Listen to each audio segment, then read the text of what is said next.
E aí, tudo bem? Legal? Muito obrigado por vocês continuarem assistindo os meus vídeos. Fico muito feliz, ok? Então hoje nós vamos falar um pouquinho mais sobre o efeito estufa, tá bom? Então, os gases do efeito estufa representam os poluentes atmosféricos de maior potencial de prejuízos, principalmente para o nosso planeta, né?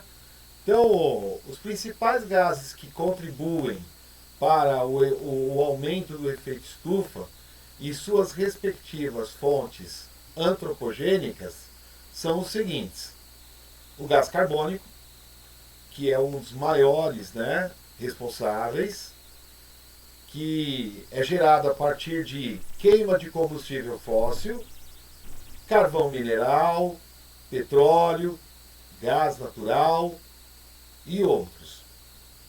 Ainda tem as queimadas, os desmatamentos, e esses desmatamentos destroem reservatórios naturais e sumidouros, que têm a propriedade de absorver o gás carbônico do ar.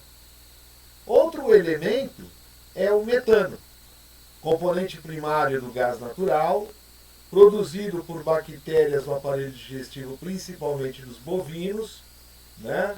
Também produzido em aterros sanitários, plantações de arroz inundadas, pela mineração e pela queima principalmente da biomassa, né? O óxido nitroso, liberado por micro-organismos no solo, por um processo denominado nitrificação, que libera, né, essa substância, né, e o seu aumento devido ao uso de fertilizantes químicos. Queima da biomassa também, desmatamento, emissões de combustíveis fósseis e os clorofluorcarbonos, né, ainda utilizados em alguns países em geladeiras, em aparelhos de ar-condicionado, utilizado ainda como isolante térmico, em espumas, propelentes de aerosóis, reagem inclusive com o ozônio na estratosfera e vão fazendo a sua decomposição, reduzindo esta camada, que protege a vida no nosso planeta, né? Principalmente dos nocivos raios ultravioletas emitidos pelo Sol.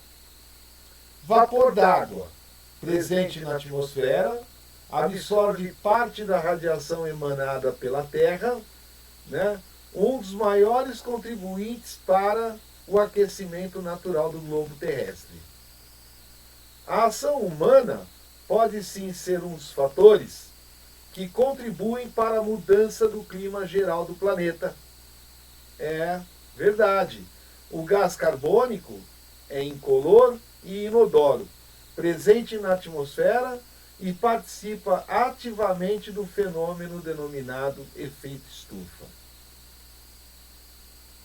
Parte dessa energia térmica é direcionada para a atmosfera, né? Então, a radiação solar, quando ela penetra, né, pela nossa atmosfera, então parte dela já é redirecionada para a própria atmosfera, mas parte fica aprisionada próximo da superfície. Por quem? Quem é que aprisiona? O gás carbônico e outros gases do efeito estufa, né? A luz solar atravessa a atmosfera e atinge a superfície da Terra. Parte da energia é refletida, mas parte é absorvida e reirradiada na forma de calor, né? Os chamados gases do efeito estufa bloqueiam a fuga deste calor. E aí a atmosfera acaba retendo esse calor dentro do planeta, assim como os painéis de vidro de uma estufa, assim como os vidros fechados de um automóvel num dia de calor, né?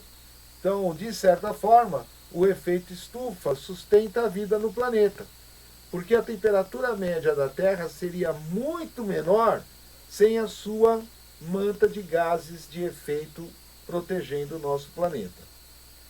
Mas o gás carbônico acumula-se na atmosfera, desde que o monitoramento começou nos anos de 1950. O aumento da concentração atmosférica do gás carbônico é causado em grande parte pela queima, principalmente dos combustíveis fósseis, como já foi citado anteriormente ainda nesse vídeo, né?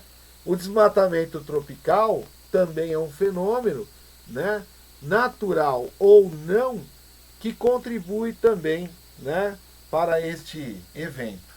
E outras atividades de combustão. A fotossíntese remove temporariamente parte desse carbono da atmosfera. No geral, porém, uma maior quantidade de gás carbônico é adicionado do que removido. E isso vai acumulando gás carbônico na atmosfera, junto, né, com esses gases.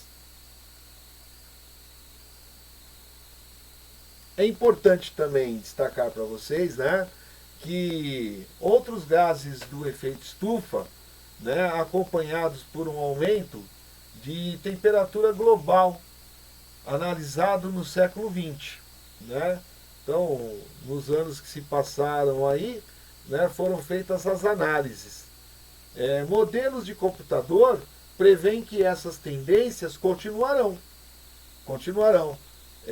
Dependendo da concentração futura de gás carbônico na atmosfera, algumas agências e organizações que estudam e analisam o clima estimam que a temperatura média global da superfície do planeta poderia aumentar de 1,8 até 4 graus Celsius até o final do século XXI, acompanhado por um aumento do nível do mar entre 18 e 59 centímetros. Como a temperatura média da Terra está subindo, esse fenômeno costuma ser chamado de aquecimento global. Na realidade, porém, algumas áreas se tornam mais quentes e outras se tornam mais frias. A mudança climática global é, portanto, um termo mais preciso para alterações passadas e futuras dos padrões climáticos do nosso planeta. Esta mudança climática global tem consequências graves. Um aumento de temperatura de 1,8 até 4 graus Celsius pode parecer pequeno, né, demais para gerar uma diferença. No entanto, o aquecimento que ocorreu no século XX foi associado a muitos efeitos mensuráveis, incluindo o encolhimento das camadas polares de gelo e geleiras, principalmente de montanhas. Né? Quando o gelo flutuante derrete, seu efeito no nível do mar é mínimo. É apenas como um gelo derretendo em um copo cheio de suco, que não causa o transbordamento do líquido. No entanto, a perda de gelo da região da Groenlândia e da Antártica contribuiu para o aumento do nível do mar, causando erosão costeira e inundações em áreas mais baixas. As condições climáticas em regiões tropicais e temperadas também são visíveis, em parte graças ao aumento da temperatura da superfície do mar. Nos trópicos, água mais quente significa ventos mais elevados e maior evaporação, o que aumenta a quantidade de chuva em uma forte tempestade. Por outro lado, as mudanças climáticas globais podem significar secas mais intensas, além de longas, gerando uma maior onda de calor. Essas mudanças levam organismos à morte, enquanto outros ficam vulneráveis a doenças. Outros ainda podem migrar para elevações ou latitudes mais altas. Algumas espécies da fauna já foram extintas, enquanto outras lutam severamente pela sua sobrevivência.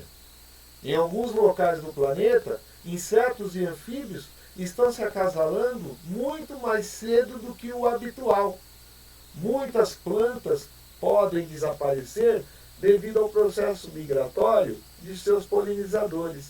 Caso continue dessa forma, a mudança climática afetará não apenas os organismos selvagens, mas também a agricultura e a saúde pública.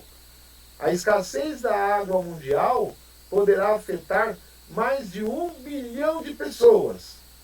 Os padrões de doenças infecto-contagiosas podem também mudar à medida que as doenças tropicais como a malária, a dengue, a doença do sono, a tripanossomíase e outras se movem já para áreas mais temperadas. A vida oceânica também é vulnerável às mudanças climáticas globais. O problema é que o acúmulo de gás carbônico faz com que a água do oceano torne-se mais ácida. O pH alterado causa desequilíbrio no ecossistema marinho, afetando o exoesqueleto de animais e, ao mesmo tempo, as elevadas temperaturas da água do mar ameaçam os recifes de coral, provocando o seu branqueamento.